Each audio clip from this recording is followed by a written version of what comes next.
Oh, hey all. Today here we are in my Quonset hut in the backyard, and I'm going to show you a little bit today about pouring wax onto our pieces. This is a fairly large piece, so that makes things a little more complicated. First thing I'm going to do is heat the substrate. So by heating it, when I put the wax on, it will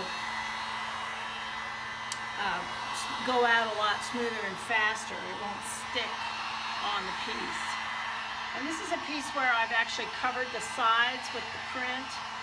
So if you look here, you'll see that I ran the print all the way around the sides of the piece. I have it elevated so that I can recover the wax. And one of the things that I do to make the wax flow a little bit better is I will elevate one side a bit so that I can get the wax to kind of flow off a little bit more. So rather than have it level, I'm going to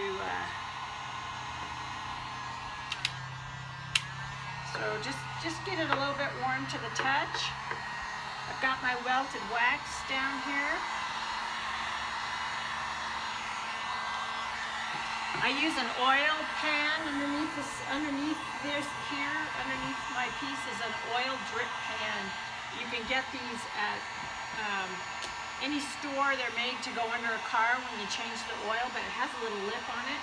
So that way I can catch the wax that rolls off my piece. So I've got that all cleaned. I took it out and left it in the sun so that it would get nice and clean, so that I can just scrape that wax off and put it back in the pot, because that would be a lot of wax to waste if I didn't do it that way. Okay, that's getting kind of warm. One thing I want to do here is elevate this a little bit more.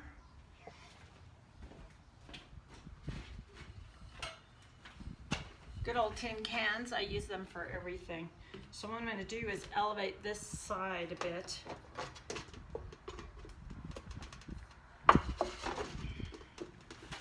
I like to use these little silicone cups to elevate my pieces. These are, you get them at like a kitchen shop, but they can handle the heat and the wax pops right off. So this is what I usually use. So that's what I have at the other end. So the piece isn't sitting in the wax, so I won't have a big puddle underneath. So I'm going to use, I have my hake brush here. I'm going to just take this wax, it's melted, I got a whole pot full of wax, and I'm going to start at the top here, and I'm just going to kind of pour down. And if I need to move a little with the brush, I can do that. I got this corner a little messed up. Make sure that you wear closed shoes. I just noticed that I felt a little drip on my ankle. Try to do it gently so that you don't. Okay, I don't like it too thick, so I'll use this brush to kind of move it along.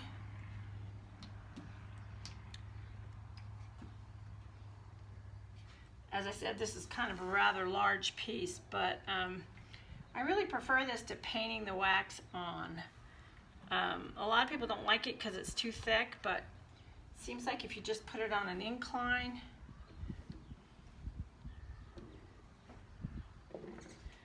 there we go. Put the lid back on this. Now, you can use a torch or a heat gun at this point. I'll probably go ahead and just use a heat gun. Set it on high, and I'll just start moving.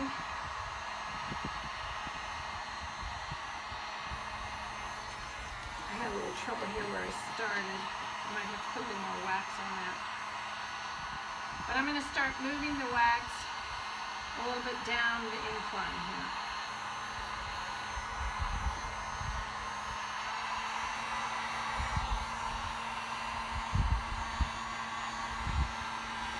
And I'll speed this up so you don't have to watch me all day.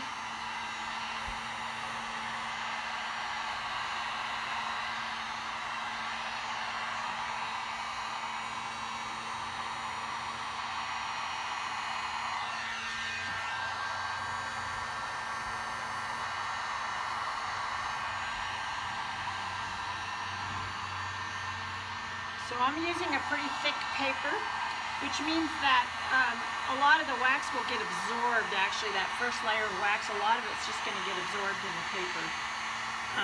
So you might have to do another pouring. Usually though, I can just with the hockey brush, I can go ahead and fill out any areas that need a little more wax.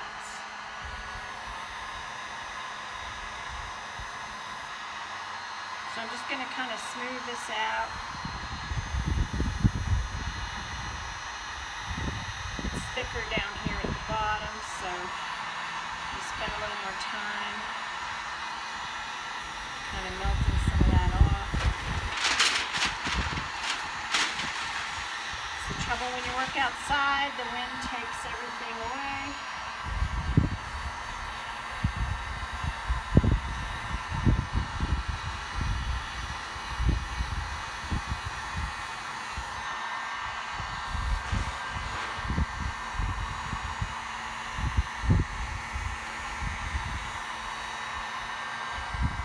For those of you who've worked in encaustic before, you know that it's kind of clouds.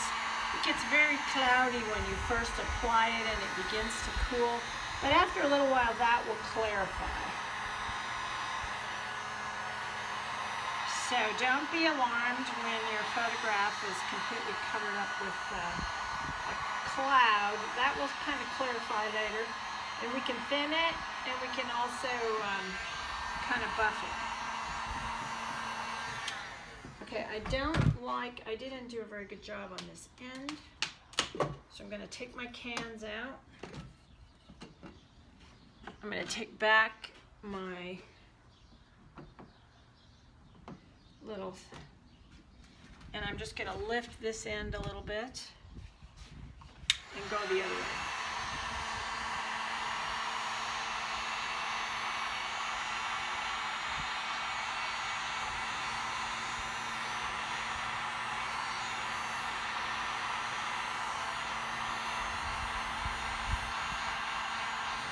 So now you can really move the wax kind of where you want it by tilting the piece.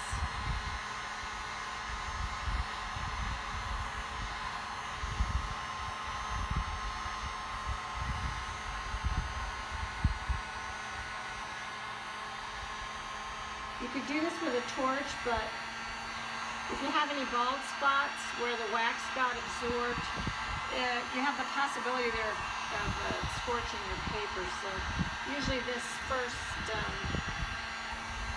go around, I like to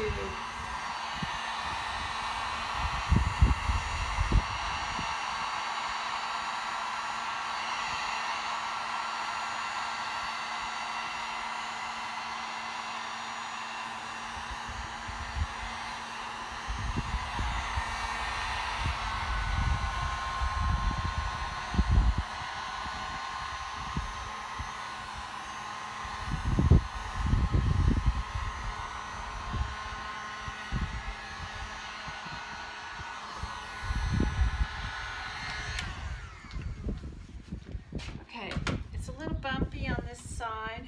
I can always take my scraping tool here. If I have some places that are just a little thicker than I like, I can just kind of bring those down a bit. And this is such a large piece, it's going to take a while to smooth it out. But I will show you that in a little bit.